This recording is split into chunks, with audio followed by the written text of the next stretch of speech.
Good afternoon, everyone, and a very, very warm welcome to our 2025 masterclass, which is entitled The Developing Brain in a Modern Educational Context. And we are so pleased to welcome Dr. Dean Burnett to give us this keynote speech this afternoon. Just a few housekeeping matters before we begin. Can you just take a moment to make sure that your cameras and your mics are off for this presentation? And it just means it's a better experience for everyone. There'll be no distractions because we can see Dean and his presentation only during the event. You can turn your mics on at the end of the session if you want to ask any questions yourselves. Otherwise, please just drop those questions into the chat functions and I can ask those for you. Please use that chat function to engage with us and other participants throughout the event. And our EWC team will be monitoring it and collating any questions ready for that Q&A at the end. If you do need any help from the IT department, please look for the EWC staff with IT in their names and they will help you through. If you lose connection at any time, then just rejoin with the link that got you here in the first place and you'll be able to get yourselves back in again. Just so you know, we're also live streaming on YouTube and Facebook. The event is being recorded and it will be available on our YouTube channel in a few weeks' time. So keep an eye on our website and social media for information on when it is available. So to Dean, his biography is impressive to say the least and extensive, and I certainly don't have time to go through all that this afternoon because we want to hear directly from you, Dean. But just a few keynote points from me. Born and raised in Wales, he has attended Cardiff University to complete a BSc in neuroscience and returned a few years later as a member of the psychology school, where he completed a PhD in neuroscience. He's an honorary fellow at Cardiff Psychology School, and you may know him as a very well-known writer for a satirical science column called Brain Flapping at The Guardian, and it ran from 2012 to 2018. This led to his internationally acclaimed best-selling book called The Idiot Brain, and that's resulted in several further books. Some have been aimed at young people, not literally, but metaphorically. Since the publication of his first book, he has appeared on multiple media shows, TV and radio. Again, far too many to mention, but he is very well known in that circuit as well. He's a regular columnist for the BBC's Science Focus magazine, and I think that's probably enough from me because I think we will hand over now to Dr. Dean Burnett, and a very warm welcome and thanks to you, Dean. Thank you. Thank you for the nice introduction, and thank you everyone for attending today. So like we said, Masterclass 2025, the developing brain in a modern educational context. So we'll be looking at the various things that are happening in the human brain, just generally, but also during the key developmental stages when we're younger and we're growing and developing, and how that manifests in the wider world, in our behavior or the behavior of students and children, and that detects their interactions with us and ours with them. And obviously it has a big impact on how and why they learn, what they do, and the methods we can use to do that, and the concerns we should have, and so on and so on. So there's a lot to get through. This is more of a whistle-stop tour of what happens in the brain and how it's relevant to an educational context. So we'll be looking at several different things. Just to give a quick heads up about what we'll be exploring. We look at the basics of the brain, just a sort of an overview of how the brain is sort of structured, and not really vital information, but I find it useful to have at least a vague idea of what goes on where and how it's sort of all put together. I'll be looking at the underlying biology of how learning and development, what's actually happening in the brain when these things occur, and the contrast between emotions and cognition, because those are obviously kind of important and key when it comes to dealing with young people who are still developing their faculties and their self-control and their impulses and so on and so on. Big factors in how such in small individuals engage with us and the wider world. Looking specifically at the different ages and how the stage of development determines behavior and tendencies and learning and interactions. The contrast between information and experience, because these are kind of different things and they sort of reveal a lot as to how and why we learn certain things. The importance of peers and status and how this was affected by lockdown, physical and mental health, particularly in the context of sport and head injury, and the impact of technology on younger brains. There's just a lot of different things that people have been have expressed an interest in learning more about in the educational context, which makes total sense. So, as promised or threatened, depends on how you view it, let's take a quick look at the basics of the human brain. Here are some just basically straightforward images you can find online, which shows like the different areas of the brain and how they sort of, how they're arranged. So we've got 4 lobes: frontal, parietal, occipital, and temporal lobes, like the boxing glove shape of the brain, with the cerebellum hanging underneath, which is a big part of movement coordination, fine balance, emotions, and things like that. It's a very sort of, it's sort of like a second pilot of the brain, really. It just refines things. The cerebellum. Frontal lobes are where all the important thinking happens, your self-control, your self-awareness, your rational, logical processes. That's where the most advanced stuff takes place.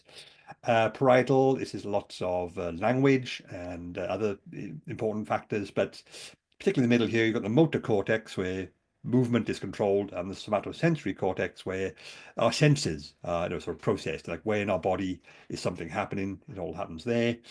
Occipital lobe, that's where like vision is processed mainly. Vision is our dominant sense. It's got a whole lobe to itself in many ways.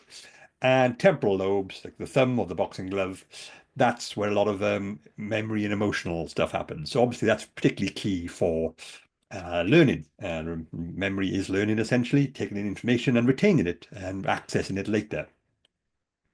But obviously that's just the outside of the brain. You've got the inside too. So you've got the frontal lobes, the limbic lobe on the inside, corpus callosum, thalamus. This, again, like I said, this isn't especially relevant for the learning context, but it's good to have an idea of just the basic structure. Like I say, right deep in the middle there, you've got your pituitary gland, your hypothalamus, the brainstem, spinal cord. This is the real fundamental biological, like bodily functions control regions. So that's sort of just a general map of the brain.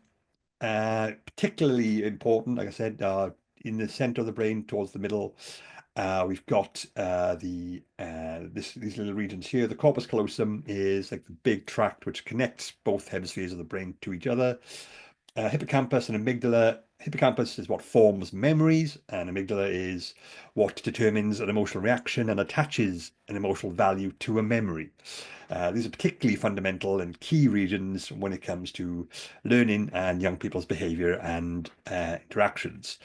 So just to give it a sort of physical, tangible aspect to children's behavior and young people's and teenagers, why they think what they think, why they do what they do. It's all to do with these particular brain regions. So if I refer to them later on, you sort of have an idea where they are, how they're arranged. Can be helpful, but it's worth taking these into account. But at a more fundamental level, how the brain learns and develops is all to do with synapses, essentially. Everything the brain does is based on and the result of connections between neurons, and the connection is a synapse. You can see that here. That's a sort of close-up of one end of one neuron, one brain cell, connecting to the terminus of another, forming this sort of bulb-like structure, which is where they pass signals between them. So a signal is sent from one neuron to the other one, it's relayed, and that's passed on again. And that's how the brain does everything. That is the fundamental basis of brain activity. Everything the brain learns results in a new connection formed between brain cells. So like if a brain is going to store information, it's all done by creating new connections between neurons. That's how thinking works, that's how memory works, that's how learning works. I say these synapses are the building blocks of all brain functions and the site of neuroplasticity. You may have heard this term, neuroplasticity. This is what it means. Like these connections, they're not 100% permanent. Well, some are, but they can be changed, they can be altered, they can be replaced, they can be rearranged. You can lose one connection and replace it with a different one, or add new connections to an existing connection. So your brain's always sort of in a state of flux, really. All the information you have can be updated, can be modified because of neuroplasticity. It's not etched in stone. And it can have some strange effects. You might have a funny story you've told someone, but you've told it so many times and added tweaks here and there, and now you can't actually remember the original version. You remember the embellished version, and that is like an effect of neuroplasticity. Every time you tell a story and add something to it, you're triggering that memory, but you're making new connections to it. And eventually those become part of the original, and therefore you've got this new memory formed from the experience of telling the old one, and so on and so on. So you can see how learning itself is already like biologically quite sophisticated and really rather sort of complex, but subtle and clever. I think it's a good system. Well, it's what we've got. It's how we work. Just to clarify though, it is not just a simple case of every time you learn something new, you form a new connection and you just build those up for your entire life, and there you go. So it's not the more the merrier. It can be at first, but it's more complex than that. It's more a deal of quality over quantity, because the more powerful a brain, the more intellectually capable you are, the smarter you are, and the better your brain is at doing stuff, at manipulate information. Doesn't seem to be to do anything to do with, well, anything, mostly to do with, primarily to do with how many synapses you have, but how efficiently, how well you use the connections you've got. Brains with a better organization, more efficiently, which are better connected, better interconnected, better linked together. These are the ones which tend to be better performers. Sometimes you can put people in a brain scanner and they can be made to do a test and they do it really well, but it doesn't show up on the scanner. Not because they have a different part of the brain doing this smart thing, just that part of the brain is so well organized, so refined, so sort of efficient. It doesn't really show up on the scanner. It's like a car running silently, like if your engine in the car is making a lot of revs and sort of give off a lot of smoke, that's not a good sign. Brain is kind of like that. The more activity the more energy it spends on doing one particular thing, the less efficient it is at doing that. Therefore, over time you'll be refined and practice, practice, practice. Those connections become more streamlined, and you become better at it. And this happens during the developmental stages too. You can see in this diagram.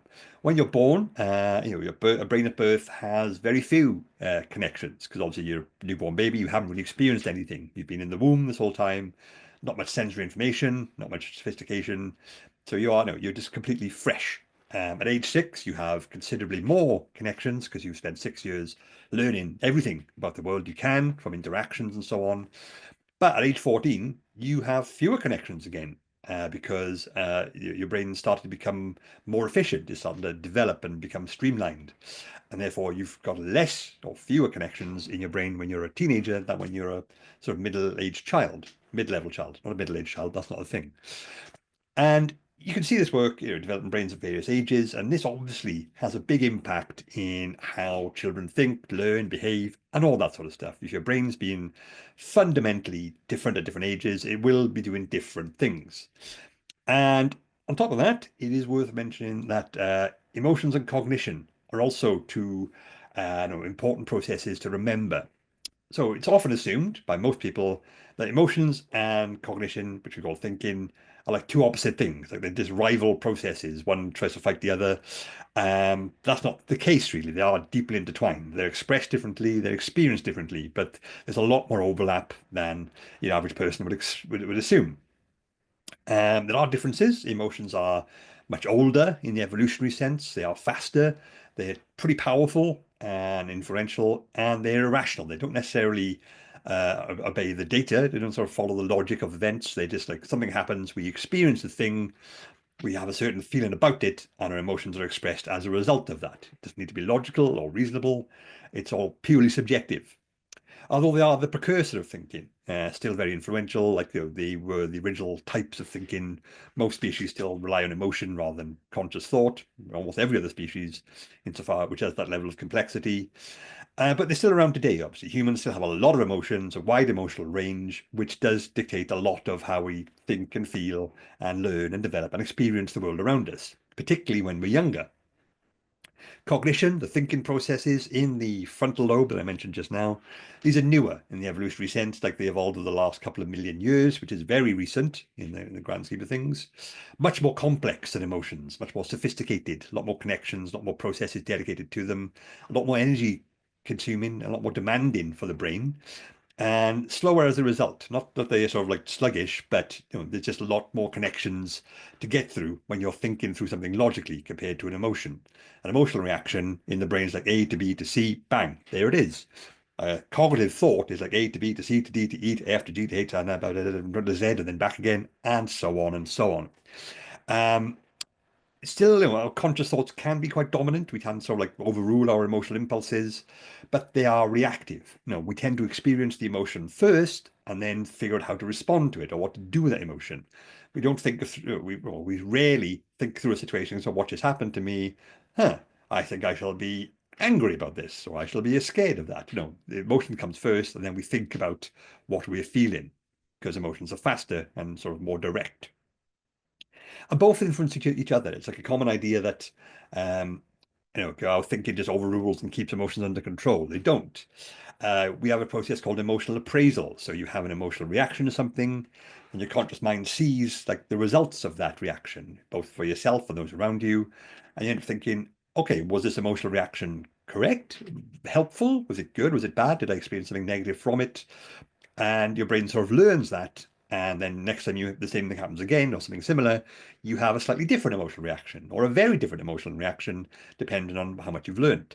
And you're thinking through things is a big part of this. Similarly, we develop our ability to think and reason and self-control from our emotions, from like noticing our emotions and working out how to keep them in check or to balance them or to reframe them or like to channel them, reappraise them, so on and so on.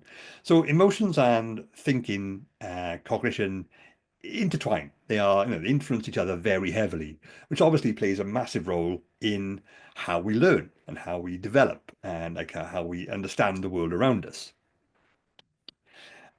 So to go back to a previous thing we just looked at, the brain develops as we are young, and at different ages, it's doing different things. It's not a linear process. It's not like sort of some smooth upward curve. There's like big peaks and then there's like plateaus and it peaks again and plateaus and it goes up and down. And it's all over the place. But it has recognized stages of brain development. And these have obviously and predictably significant effects on how individuals think, behave, and how they learn. Can also determine relationships and interactions with educators and authority figures as a result of this. And obviously that's a huge part in the educational context.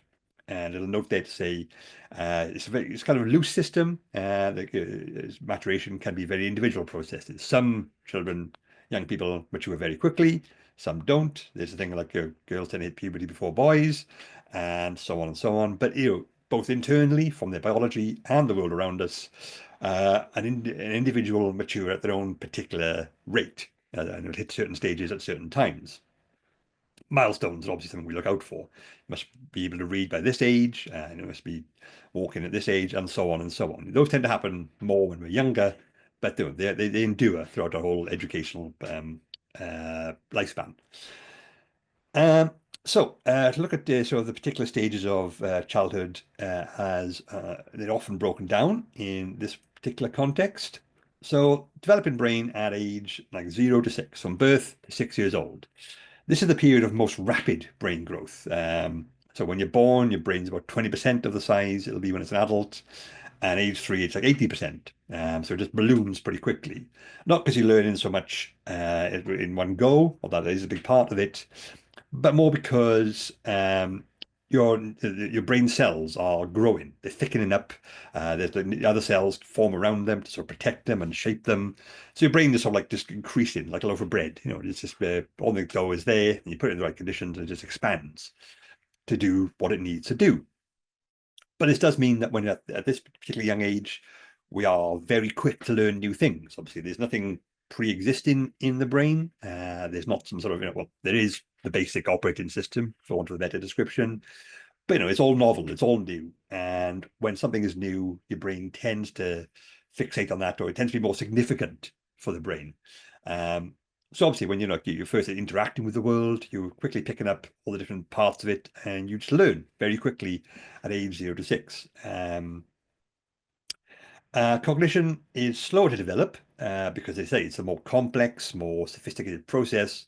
So emotions are more powerful and chaotic at this early age. Especially when you're a baby, of course. Babies cry, babies laugh, babies get hungry, upset. These are all emotional reactions, but they don't have sufficient cognition to know what's happening yet. And they think of the world, or they experience the world in a purely an emotional way. And that sort of takes a while before the balance shifts enough. So you get things like tantrums and certainly on social norms, like a lot of kids don't know how they should behave in certain situations when they're particularly young. An underdeveloped theory of mind. Theory of mind is the name for the ability to recognize that other people have their own internal existence like yours, and it'll differ from your own. So like everyone has a subjective way of looking at the world. So like when some young kids will think like, well, I know that's there, so everyone else does too, because what else is there? But when you develop theory of mind, you sort of start to realize that, oh, no, wait, I know that, but they may not, because they are not me. They have different experiences.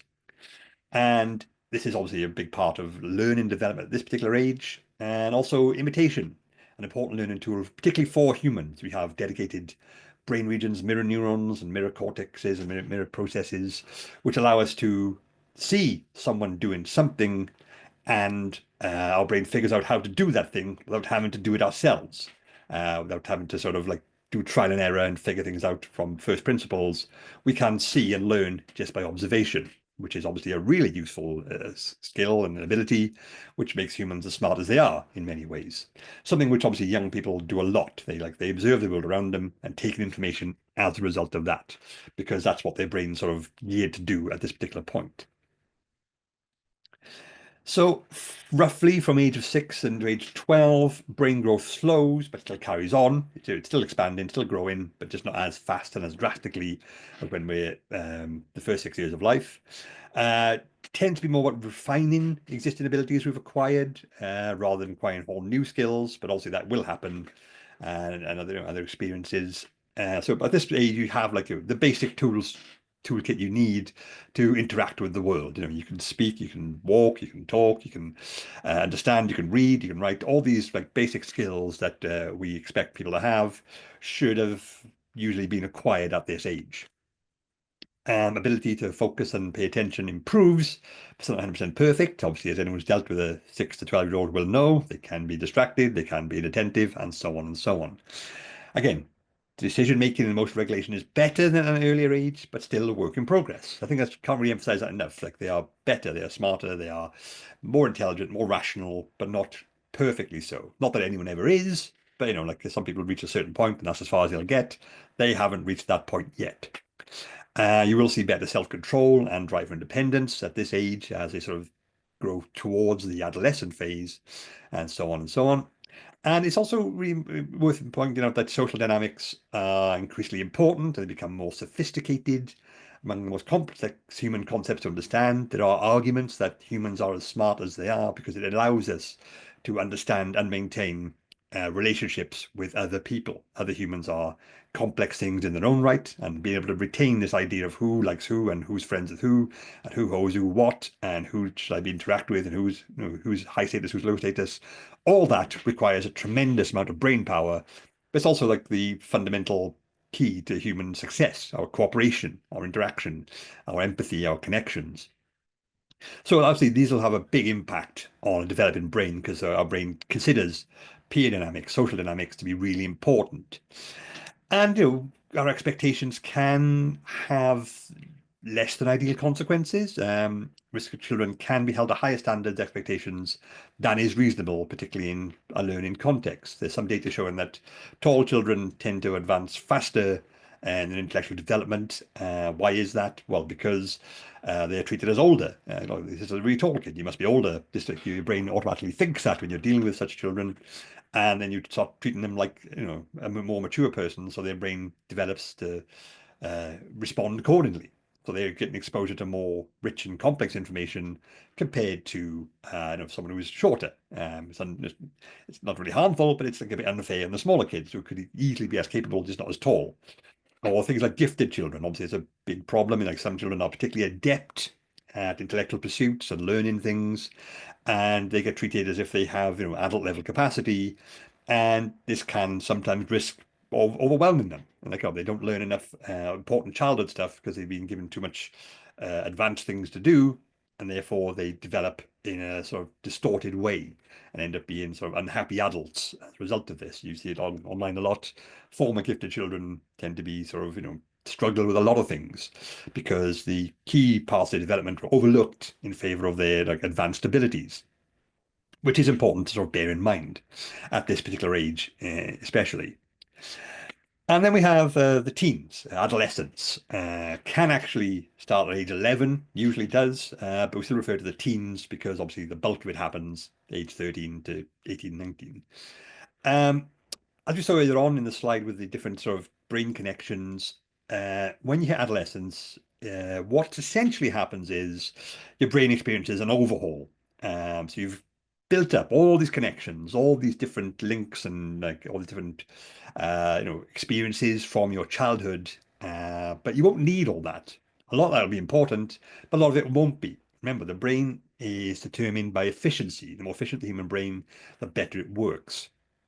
So when we hit adolescence, our brain sort of, our internal processes start to say, okay, so how much of this do we actually need? How much of the stuff that's in the brain is relevant and useful? Because if it's not, it's basically taking up space, taking up vital brain resources, which are important. And the brain is already an incredibly demanding organ. It's always running at maximum. So anything which takes up space or takes up unnecessary fuel and energy isn't helpful. So your brain, the processes which are in charge of this sort of stuff, they go through it at adolescence. Okay, so we don't need that. We don't need this. We do pruning.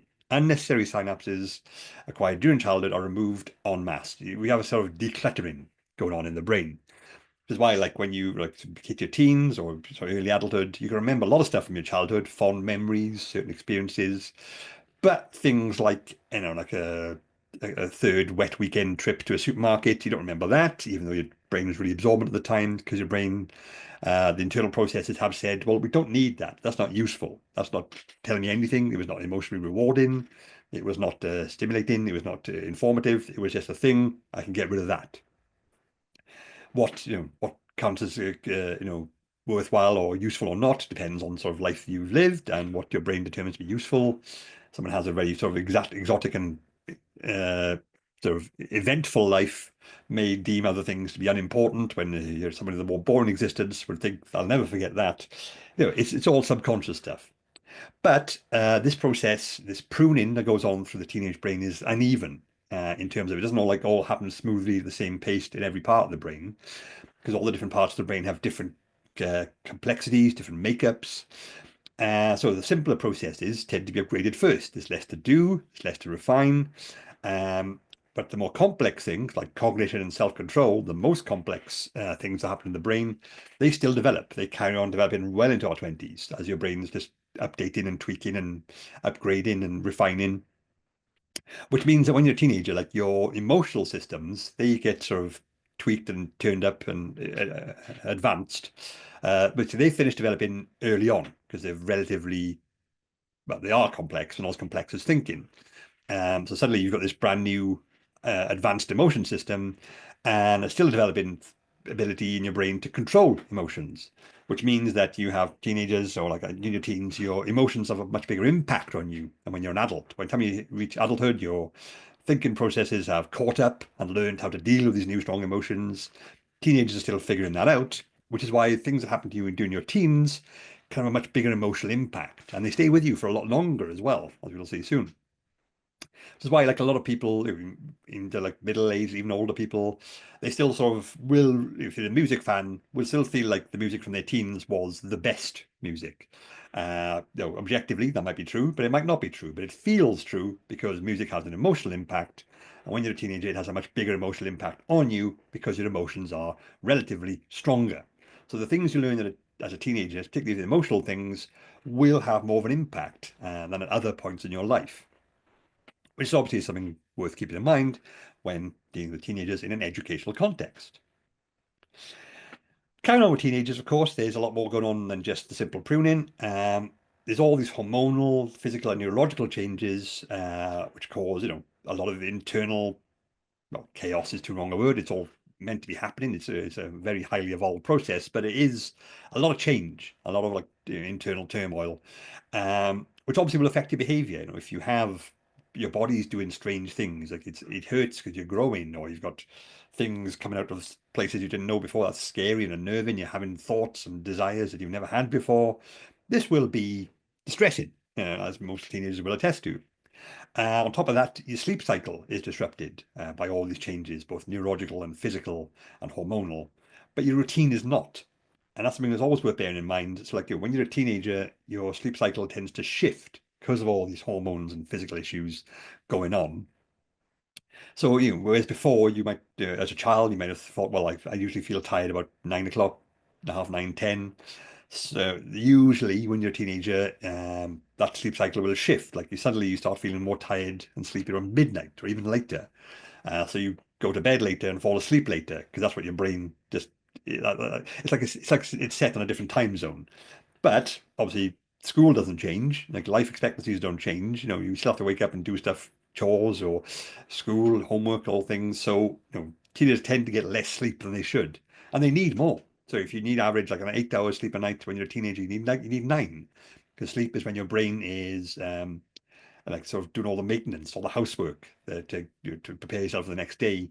But when you're a teenager, your brain's got all this other stuff going on too. There's other maintenance happening and all this reconstruction, and that takes longer to deal with that. So you need more sleep as a teenager at different times, and they very rarely get it because adults impose a child-friendly or adult-friendly sleep pattern on them, and it doesn't work for them. But that tends to fall on deaf ears. So a lot of the stereotypical behaviors we associate with teenagers, like being moody, irritable, like sort of like poorly coordinated, clumsy, all these are textbook signs of sleep deprivation. So if you have you deal with teens who are like that, it could just be that they've just chronically fatigued, and that's what sort of happens. And also we make them do exams at this time too, so that's obviously adds more to the pile. But also when you're a teenager, your brain sort of develops this instinctive drive for independence, new relationships and new experiences. Like the reward center of the brain, the emotion centers, has been upgraded. So now all the things which you used to like as a child suddenly don't have the same impact.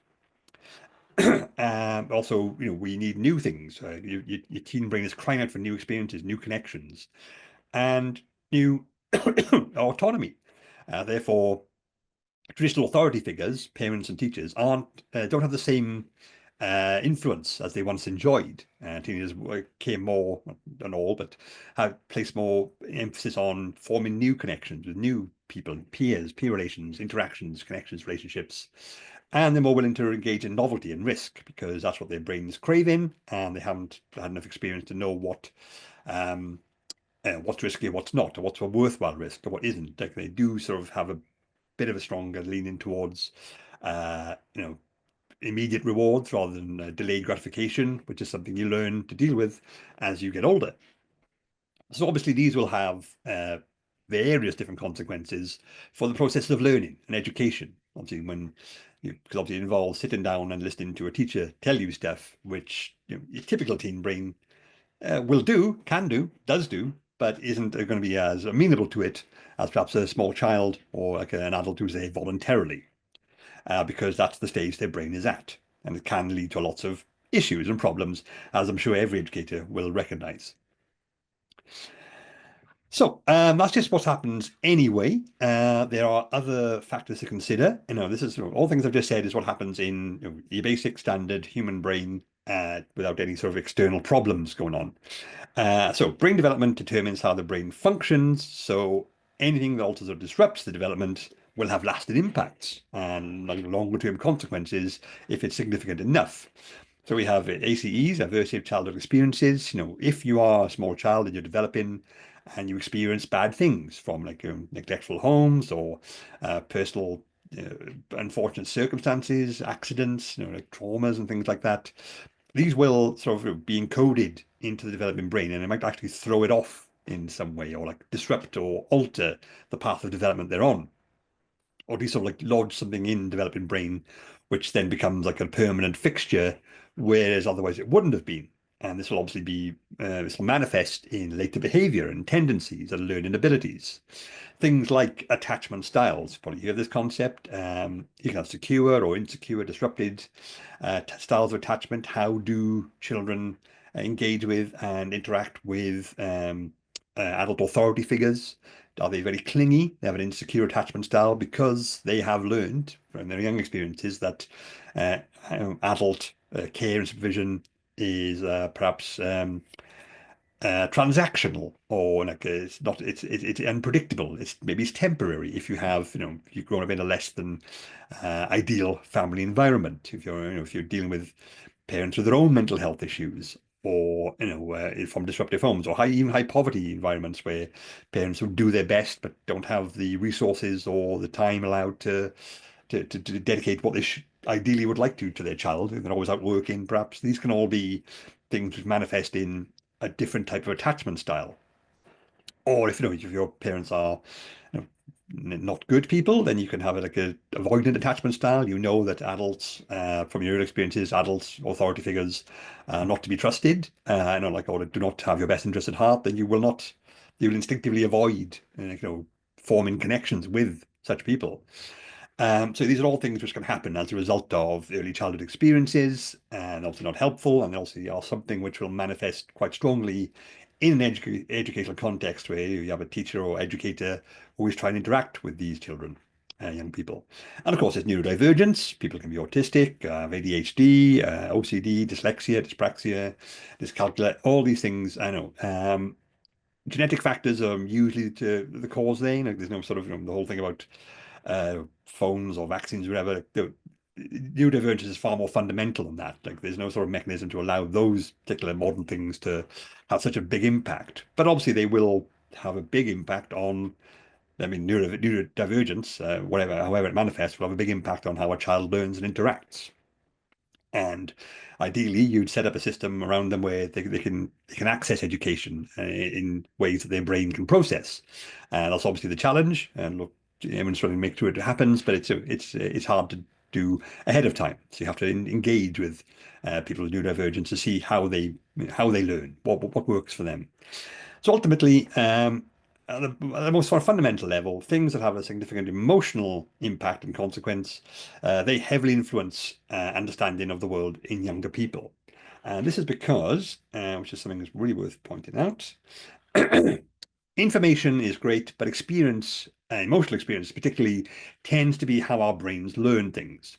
Because when you think of education in a modern context, it's a relatively recent invention. And the idea of going to a dedicated place like a school and learning, taking information, that's a very, very recent invention in terms of human history. For most of the history of our species, we relied on emotional information. And hence it's harder to retain abstract information, no matter how objectively important they may be. This is because the human memory system is still the same memory system we've been using for tens of millions of years.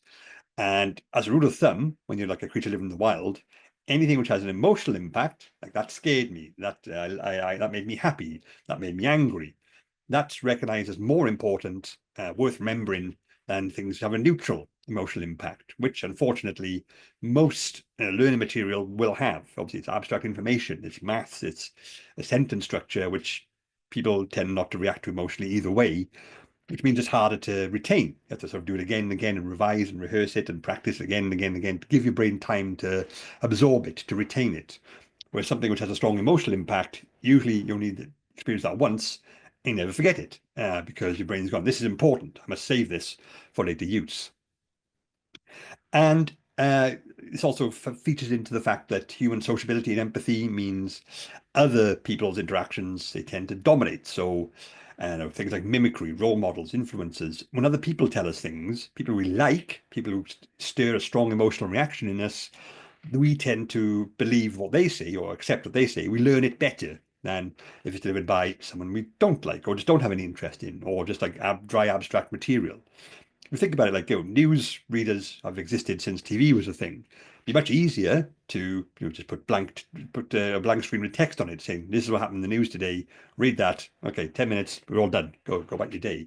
That'd be a much easier and cheaper way of doing it. But no, we need information delivered by people we can trust, people we relate to, people we connect to, because that's how our brains tend to work. And we tend to absorb information better if it's what we want to hear, thanks to this whole system. More appealing than someone telling them what they need to hear, which obviously is a problem for educators. Like, telling kids, you need to learn this, you need to understand this, you need to retain this information because it's going to be on the exam, it's going to be useful for later life. Now, obviously, a small child, well, even if they agree with that, they won't have any sort of emotional connection to it. But if you're hearing something you want to hear, like you can have an ice cream and that sort of thing, that tends to be, your brain will gravitate towards that. It's, yes, that's what I want to hear, that's what I think is the case. It'll trigger a strong emotional reaction, and your brain will respond to it better. And novelty and risk, these tend to be more stimulating on the emotional level. So these things tend to have more impact and we learn them better. So novel things, which we like, they tend to stay with us. And risk is stimulating because you don't know what's going to happen, which is why teens particularly tend to gravitate towards these things. And learning the same stuff, revising is more tricky for them on the neurological level.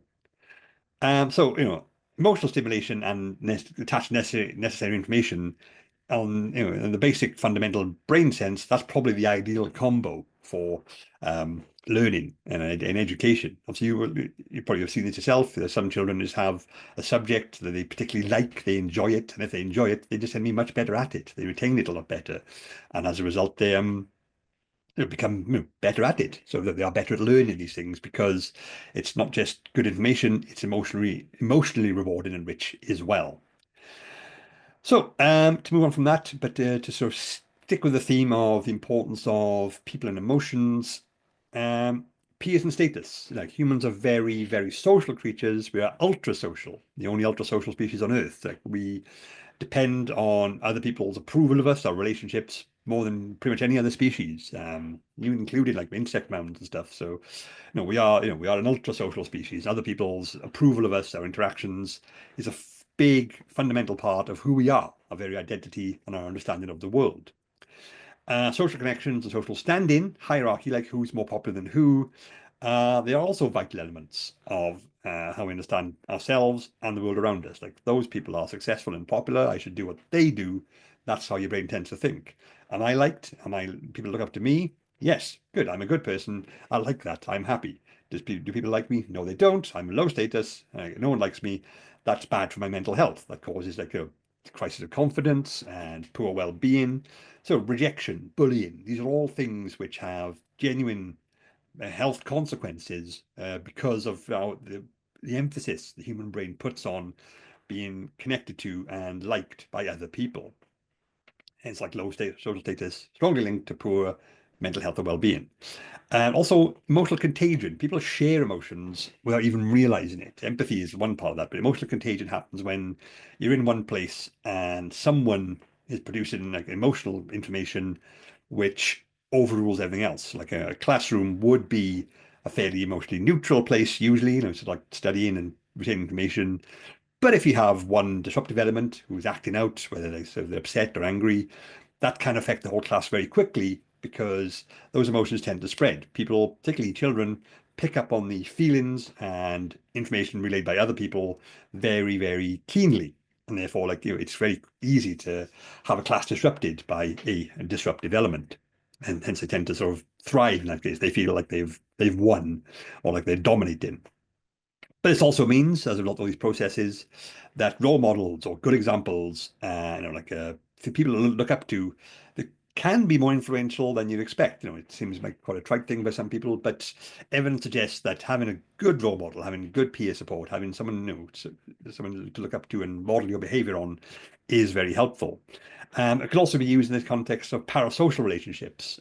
Picture of Elmo there because of a study, several studies in fact, which shows that American children, in this case, young children, were taught information like maths and stuff, either by Elmo, in an educational video, the classic Sesame Street character, or an equivalent character from, I think it was Taiwan, like some sort of blue bird, which was no less charming, but they just didn't recognize it. They had no connection with this bird character, so they didn't learn as much from this one. But when Elmo was teaching them, they learned very well because like the emotional parts going, it's Elmo. I like Elmo. Elmo is telling me things. I like what Elmo's telling me because Elmo is telling me, and so on and so on. So these can be surprisingly useful educational tools. To bring into a sort of more topical context, the importance of peers and status and the impact of lockdown. Now, a lot of educators I know have sort of observed that following lockdown, the cohorts which went through lockdown in a particularly key developmental phase have a different range of behavioural tendencies compared to previous generations, previous cohorts. Can explain this because for a lot of younger people, lockdown meant they missed out on social interactions, key social interactions during a key developmental stage, which will have long-term behavioural repercussions. At the time when they should have been interacting as much as possible with their peers and forming these understandings of how social situations and behaviour works, they were denied that by the situation. Therefore, their brain didn't develop that ability, and they're still working it out. And of course, this will have a big impact in any educational setting. It's not permanent. You can still learn and develop in the right way, but it's obviously still a challenge, one which hasn't existed in previous generations because there was no lockdown then. Probably worth flagging up as well that adolescent well-being in the early months of the pandemic, when they were tracking the mental health reported levels of different populational cohorts, population sections, adolescence was relatively stable. It tends to be a bit lower than most because teenagers are going through so much. But whereas everyone else has started sort of clearly declining, they remain sort of at the same level. One argument for that is because despite denying them connections with their peers, lockdown actually removed a lot of typical teen stresses, like the fear of missing out. When teens being socially rejected is a huge deal, but when no one's doing anything, you can't be rejected. You can't miss out. Also, you got more sleep because home learning was a thing. Like there's no particular schedule to that. Perhaps just having more sleep and not thinking like things are happening without them could have been a protective factor in maintaining good mental health, or at least consistent mental health of the teenage cohorts of the population. And some people ask about the issue of attendance, which hasn't really returned to pre-lockdown levels. Last time I was informed about this, it can potentially set a precedent. Like when you told throughout your childhood that turn up to school is really important, really important, really important, and then a year or two of actually don't turn up, it's important you don't. You sort of lose that connection between the importance of attendance and development and education. And again, parents themselves, like when they're the ones who think I must take a kid to school, it's against the law if I don't, and so on and so on. And then again, spent a year and a half, 2 years not doing that, your brain will learn that. It'll retain that information, at least that experience, which will impact on your understanding of how things work going forward. And we probably still are seeing the repercussions of this today. So in terms of like health and interactions and stuff, something else worth flagging up if anyone here is educated in the sporting or physical sense. This is based on something I'm doing at the moment. I'm responsible for the Head for Change, the charity, the education program we are piloted in schools right now to teach children about the benefits of sport and why it's the many ways which is helpful and healthy and good for your development, both physically and mental, but also the key importance of mitigating or reducing the risk of head injuries, which is something the more keen sport enthusiasts tend to brush aside. Even the more strong regulatory bodies have an issue with this, and we're trying to sort of change that.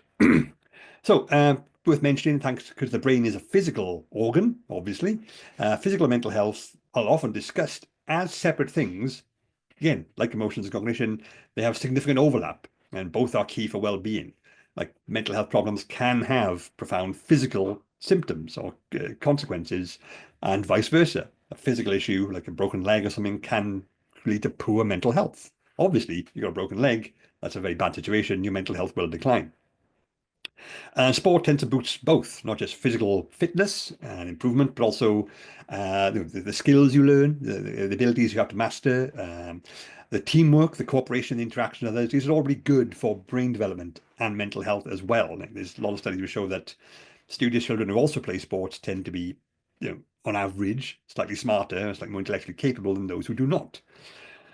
But risk of head injury is often overlooked or ignored. Children head the ball all the time. Children are so robust and indestructible, it seems people think. Particularly an issue that's not true. Like the brain is very, very vulnerable to impacts, particularly when it's developing. It's much easier to throw off development and proper development, like correct development, easy to introduce errors or issues into the mix when you're particularly young. Which is worth mentioning because hits to the head, brain impacts, can lead to concussion, which has a wide range of symptoms and expressions because it depends which parts of the brain was impacted.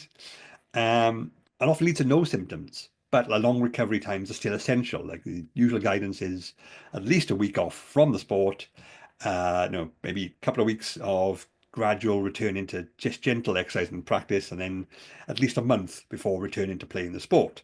Now that seems excessive if they just got a hit in the head and don't even have any symptoms, but a lot of this stuff is like it's subclinical in that it's a subconcussion. The disruption is there, just the brain's got so much redundancy, it's actually worked around it. But that injury is still there, and that problem still will be lingering. And it'll cause issues you can't detect, like poor coordination, poor reaction times, which can lead to a second head injury, which makes the whole thing worse. And it's vital for adults in charge of children in a physical context, physical sport environment, to appreciate and support this and to coordinate with each other. And again, also ask yourself the question, what's more important, the game or the player? Someone's had a head injury, they might be your best player, they might be the best in the team, but they might lose the next game without them, but you might lose the player entirely if they go and play and have another head injury, which has more lasting long-term impacts. So that's impact in a very real sense. And winding down towards the end now, obviously currently topical, the impact of technology on younger brains. There's a pros and cons, like there's a two sides of the argument here. There's a lot of attention lately, particularly in the wake of adolescence, like the TV show, on the harm technology and smartphones can do to young people, but the evidence doesn't actually support it. There's actually little concrete data, very little, to show that use of smartphones or social media or screens has a clear connection to worse mental health. There's too many other factors to rule out. Like this, even data which shows there is a little bit of a connection. The same data shows that there's a bigger connection between eating regular breakfast and mental health, or consuming too many potatoes and mental health issues. Obviously, we're not saying potatoes cause mental health problems, but it's far too complex to pin down to one thing. But I do, worry that the terminology and the sort of paranoia around this is leading to some unhelpful outcomes. There's little connection between technology exposure and mental health issues, and the addiction label is also used too, like social media addiction, smartphone addiction. It's not addiction. Addiction is a very pronounced clinical issue, which needs to be respected and observed, especially when you're constantly trying to tell children about anti-drug information, and overusing the word addiction leads to nothing good, I think, and helpful outcomes, muddies the waters more than they already are. Also, it's worth mentioning that the online world is a key part of modern childhood. A lot of their development and their peer interactions and friend groups exist online now. It's all part of like WhatsApp groups and Snapchats and things like that. You may not like that, but that is an important part of childhood for most children. And to deprive them of that would be likely more detrimental than not. So you're sort of denying them of a very real benefit in peer interaction, childhood friendships, relationships, in order to prevent a theoretical potential problem, which is like the impact of smartphones on mental health, which again is unestablished. And also smartphones, despite the various campaigns, have increased children's outdoor activities. A lot of adults in the recent generations have been far more unwilling to let their young children wander further afield, like they used to in the 70s and 80s, because of all like the public information films, no doubt. And now they've got a phone, more adults, more parents are more willing to let them roam further afield. So smartphones tend to let children out more, making them healthier, not less. Again, and connections and relationships, like we've seen, are vital for development of young people, and technology makes this easier. You're in more control, you have instant access to your friends, and so on and so on. Again, can you imagine lockdowns without smartphones? Like, I think the current cohort of lockdown children have some behavioural issues now. Without the smartphones, could be considerably worse again. However, that was a sort of like a positive spin on it. There are still plenty of issues to worry about, of course. Just because there's not an actual diagnosis of addiction, it doesn't mean it's not an issue. Problematic use of smartphones is obviously a concern. There actually is a new term introduced, problematic smartphone use, problematic smartphone behavior, to describe, children being far too reliant on their phones or social media and so on. And that's, it's still very much worth flagging up. They do seem to have impacts on attention and memory because they mean children don't use their attention systems, their memory systems as much. These are not permanent, but they are present. You know, if the child hasn't exercised this ability to pay attention to things, their ability to do so will be less than if they had done. Again, it's not permanent. It's not like you permanently damage your brain, but it is still something to be aware of, particularly in the learning context. And of course, dangerous influences, you know, your manosphere things, they are a genuine concern, which is obviously back to the adolescence thing, the TV show. But you know, focusing solely on these overlooks the good and positive aspects of such, you know, such providers, such content. And you know, these things are very overlooked when we look at the dangers and don't look at the benefits. And of course, as I'm sure most people here will recognise, devices in the classroom, phones usually, are a complex issue for teachers and educators. It throws up questions like who has authority? You know, if a child's got a phone in class or in their bag and their parent rings, and they're not supposed to have a phone in class, but their parents are on the phone. So who's in charge there? From their perspective, you've got two authority figures telling them different things. What are they meant to do? I think that's a very valid question that a young person might have in such context. Can a teacher confiscate someone's phone? That's a very, very valuable, very expensive, very delicate, and very important piece of kit, a sort of toy or like a hairbrush or something. And can parents overrule the kids so they know keep your phone on you? You know, teachers I've spoken to, they have often said that, you know, a lot of time it's the parents who are causing, you know, the more conflict, perhaps wrong term, but you know, it's the parents who are adding further problems to an already complex situation. I don't know what to do about that, but I'm flagging that as an issue, which is something which you know, better teacher-parent communication could help with, or but you know, as something to be looked at.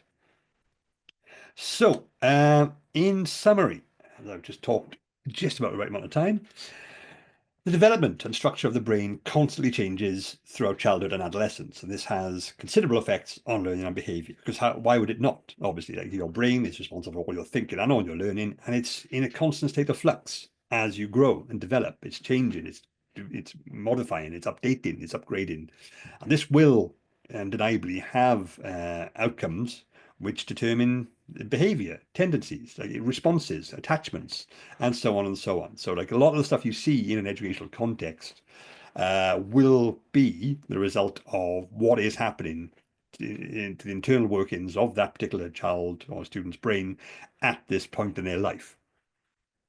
Our emotions have a much greater influence over us than many assume, especially when we're younger. And often some people think them as some sort of like mental appendix, it's something old we have to get rid of. Not at all the case. But this also means that negative emotional experiences can have significant lasting consequences, which will define and affect a child's behavior and learning tendencies. It also means learning can be enhanced when emotions are incorporated into the learning process. You know, it's obviously easier said than done, but something to consider. And when you consider the workings of the brain, the effects of lockdown, sport, head injuries, technology, they sort of make more sense. When you contextualize these things in the impact they have on the underlying aspects of the brain, they do tend to sort of, it's not so much a mystery anymore. Hopefully, if nothing else, what we take from this workshop is that, yes, these are all things which have different impacts on the learning experience because of how they affect the workings of the brain or how the brain responds to them. And if nothing else, I will leave you with that. Thank you very much. Wow, that was brilliant. Thank you so much for that. No, it really was. I think all of our brains are hurting at the minute because there's so much information that we have to absorb, and then it, of course, is trying to apply that into our own specific contexts and trying to work through some of the key messages that you've given there. So thank you so much for that, Dean. I've got a few questions. And hopefully I'll just take one of them at a time. So if that's okay, so let's just go through some of those. Dan Owens asked a question quite early on in your keynote, and a really good question. Considering sleep patterns, is there a case to adjust the academic calendar or timetable to accommodate this development, thereby reducing pressure on the individual? Obviously, that's at the teen years. So I'll give you that one as a starter. Yeah, actually, I've done some studies about this in the States, where a certain number of schools For the teenage students, like the equivalent of A-level or whatever it is, they started the school day an hour later and sort of finished an hour later to allow them to have that extra hour just in bed to come round faster. And by and large, they did see improvements in behaviour, in assessment performance, and educational attainments.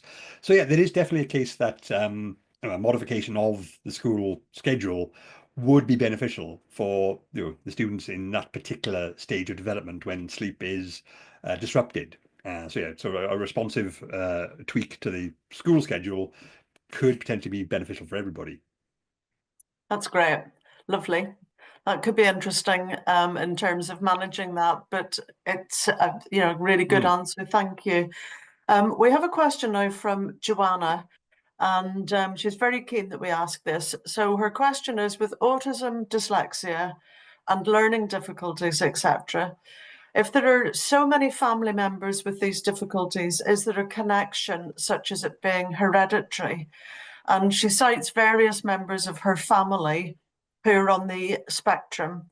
So is that something that would be in your experience at all?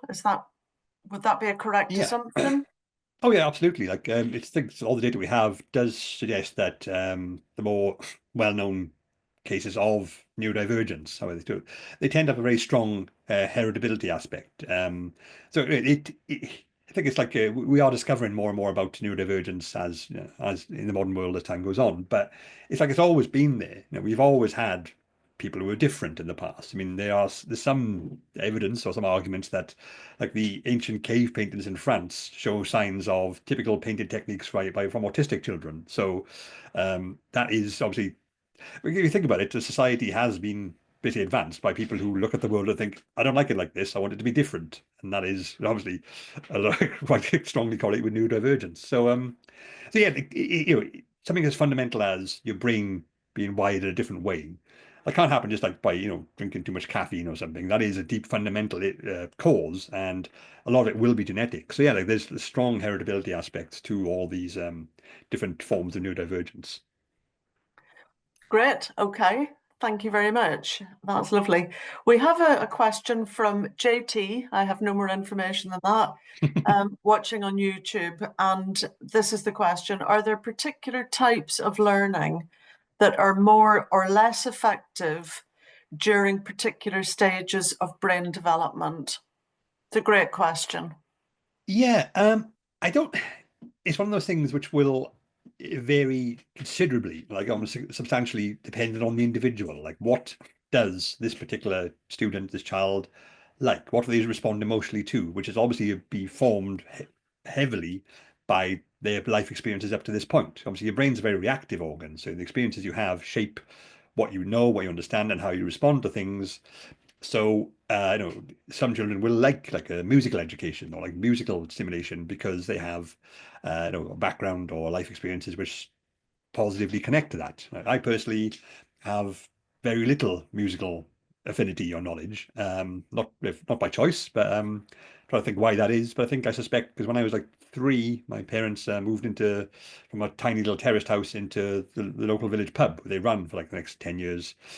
So I went from small, cozy to big, drafty, full of strangers, and lots of music playing all the time. So I think my young brain associated music with scary changes and confusion. So it would never work for me because I was not like affinity with music. Whereas my sister was born much later, is fine with it because it's a different thing. So there probably will be different learning styles which will suit different stages of development better, but they'll likely vary substantially from person to person, from child to child, which means like it's not really useful information. I can't really give you any sort of like, at this age of this, this age of that. It really will depend on the child themselves, and that's obviously far more based on the educator themselves than anything I can say or share.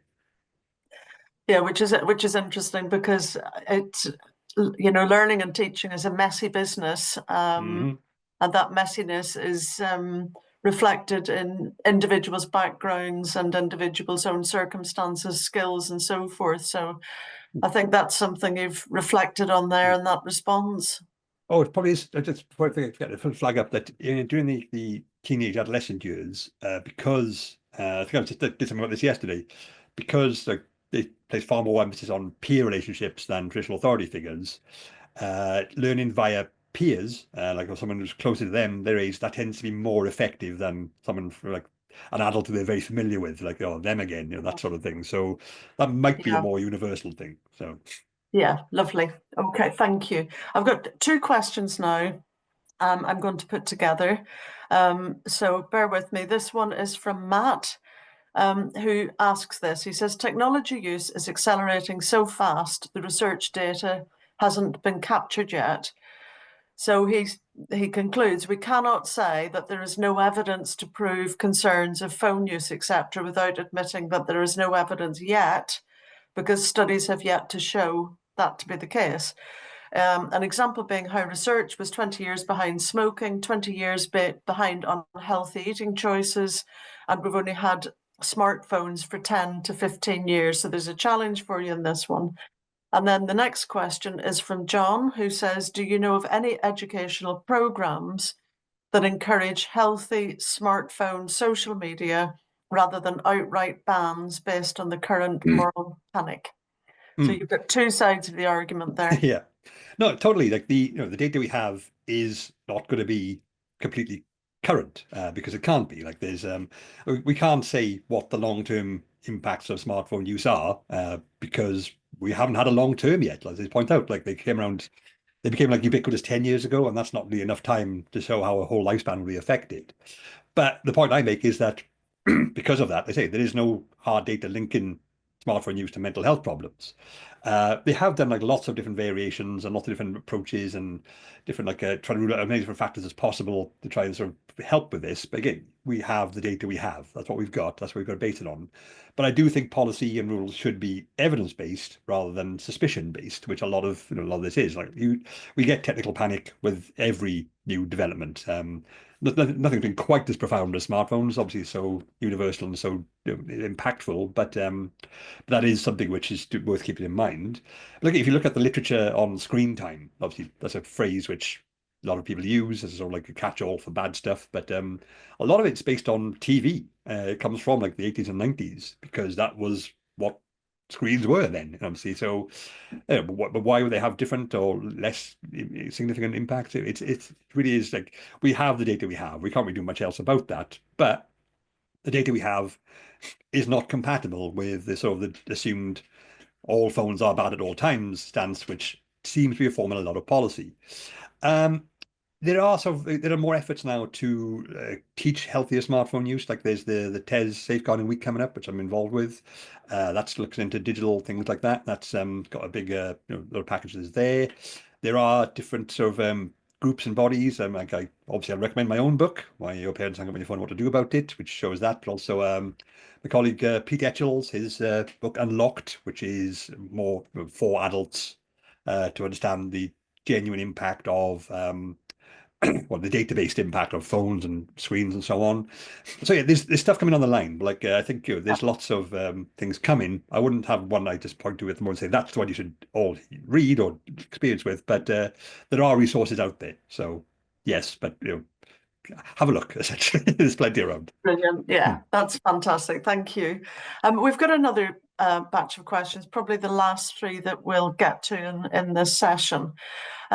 So we have one here from BL, no more information about the full name. So it says, if we make learning and education as enjoyable as we can, so as to give the learner an emotional response, this should aid learners in embedding their learning.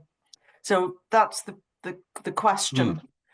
Is this also the case for adult learners? And then the next question is, thank you so much. This is from Megan. Dean, super interesting. We're having a big push on encouraging independent learning. Do you think this has an impact on learning, particularly for the younger years of primary school? And the final one on this batch, if you're okay with picking up all 3 of these, to what extent does an individual's physical growth influence brain development, particularly in cases where the individual is smaller in stature? Yeah. Okay. So in order, What was the first one? Sorry, I So got the the last two. first one was about, is it a correct hypothesis that the more enjoyable we make Oh, yeah, yeah. education, and then does that apply to adult learners? Yeah, I mean, the more emotional salience information has, the better we are able to retain it. That's a useful rule of thumb. Yeah, it applies to adults too. It's sort of different ways as well, though, because obviously adults already have a much bigger stash of preconceived or pre-obtained information. So a lot of the time with adults, it will be, what, not so much like this is new stuff. Do you enjoy it? Is that this tells you that you're right. This confirms what you already think. You tend to react more to that because basically your brain doesn't like wasting effort, doesn't like wasting energy or resources. So if you've spent your whole life having learned something, you've stuck to it, then somebody comes along and says, that's wrong, by the way, we tend to like, no, no, no, don't like that. So yes, it can be helpful with adults, but I think it's a different approach would be helpful. But also when it comes to children stuff, making all information emotionally entertaining, that's a big ask. It's like a lot of it is just abstract. A lot of it has to be what it is, Mm, and the ability to retain or absorb information without emotional stimulation is an important skill in its own right. So, mm, the ability to yeah. focus, to pay attention, to rationalize things through, that's a vital skill as well. If you can't have everything sort of like sugar coated, we need to be able to do that. But yeah, it would work for adults too, just probably in different ways. Mm. Um, the second one was just brilliant, So it was having a big push on encouraging independent learning. Do you think independent. that's Yeah. an impact for younger ones? Yes. Again, it'll depend on the individual. Obviously, children tend to react well to peer reinforcement and as part of a group. But as someone who was a slightly more introverted child, since got over that. But as what into trial, like I loved reading by myself. Like I found that really enjoyable. It was really at my own pace and at my own control. A lot of children will respond better to this. Same with adults as well. Again, like it is something which, if someone is socially anxious or is socially awkward, individual learning would be a much more helpful approach for them. Again, it's good to be able to develop these social skills, but everyone's different, and some people just aren't as good at it, or just don't respond well to it. It's not a bad thing. It just is. These are my characteristics. I have 4 friends. I'm happy with 4 friends. I don't need more, and I don't want to be part of this chaotic group. I'll respond better to this. So yes, for some children, particularly, especially if social situations are awkward for them, individual learning would be a very helpful approach. Mm, mm. Lovely. And then that last question, Okay, done. which has just disappeared. So it is about the idea of an individual's physical growth. Yes, that Yeah. was yeah. The brain and body tend to develop in step. The size of the brain isn't actually much of a factor in how capable this brain is. Like you can have a very small brain which is incredibly smart, and a very large one which is, uh, you know, less so. But I do think it probably depend on how your physical body, your arrangement, impacts on how people interact with you. Like I said, with like taller children tend to be have a higher educational attainment. Largely, we think because adults treat them as older. So like, you're 11, but you're like 5'8". So I assume you're like 14. I'm going to talk to you like a 14-year-old, and therefore their Mm, brain gets exposed to the sort of information a 14-year-old would have. And because they're so young and so adaptable, they respond to it. Their vocabulary develops faster. They pick up certain concepts before their peers do, and they seem smarter. And as a result of that, their brain has access to more advanced information because that's how we react with them. So yeah, your body will have an impact on how your brain develops, but more indirectly than directly. mm, It's always an exception, of course. So maybe you get really big because you got excess testosterone, and therefore your brain gets bigger faster, and so on and so on. There's always a factor at work, but by and large, it's more to do with how the world affects us rather than how our internal makeup is mm. dictating things. That's great. I fibbed when I said last question because another one's just dropped in and I think they're very keen for this to be answered. Sure. So final question, can you please tell us briefly about neurolinguistic programming and how we can use it with students? It's a big question, so you may Hmm. not get a brief response, but anything you can do to summarize the response there would be great. Yeah, neurolinguistic programming isn't something that's scientifically recognized as, a concrete process. I totally get it in that, if you use certain terms and encourage people to think in certain ways via language, then you will have an impact on their their thinking and their processing. But the idea that you can sort of specifically structure what you tell someone to rework their brain, to change their thinking, there's not really any evidence that that's really a thing. It's not so direct, not so straightforward. How you communicate with someone will obviously have a massive impact on how they learn and how they develop and how they think. But this idea that there's some sort of like set structure in place which we can manipulate and cause people to think in certain ways, left, right. It's neuroscience doesn't really support that. It's a lot more complex and nuanced than that. The brain isn't that predictable or that sort of that programmable. We are far more. There's lots of different research into the impact of language and stuff. Like there's the Sapir-Whorf hypothesis, which argues that if we don't have a word for something, we can't conceptualize it, which hasn't actually ever been proven. And also, ironically, the Sapir-Whorf hypothesis isn't a thing. It was just like two people had the same idea and they got put together. So that only exists because there's a word for it. So it's a demonstration of itself, despite the fact that it's wrong. So that's the sort of complexity we're dealing with when it comes to neuroscience and language. So yeah, it's a lot more complex than that. There's no sort of straightforward framework to be able to do this sort of thing. That's fantastic. Thank you so much. And I will wrap up just by saying once again, Dean, how much we've enjoyed this talk. It really has been very, very stimulating indeed.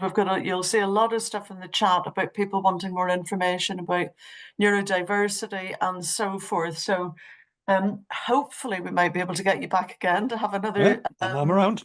talk to us, because this really has been exceptional. And I think for me, one of the takeaways, there's so many, I will only list my top one, very selfishly, is that sense of relationships being so important with learners at all levels, whether it's child to adult or child to child or adult to adult, and how that really is important and a great influence in helping children to retain, learn, and want to be emotionally engaged with the whole experience of learning and education, whatever that may be and at whatever stage. So I'm going to conclude by thanking everybody who has clicked into this today. And I know it's definitely food for thought for us as we take that away to enjoy the rest of our day. Thank you very much, Dean. Thank you all. Thanks for having me. Much appreciated.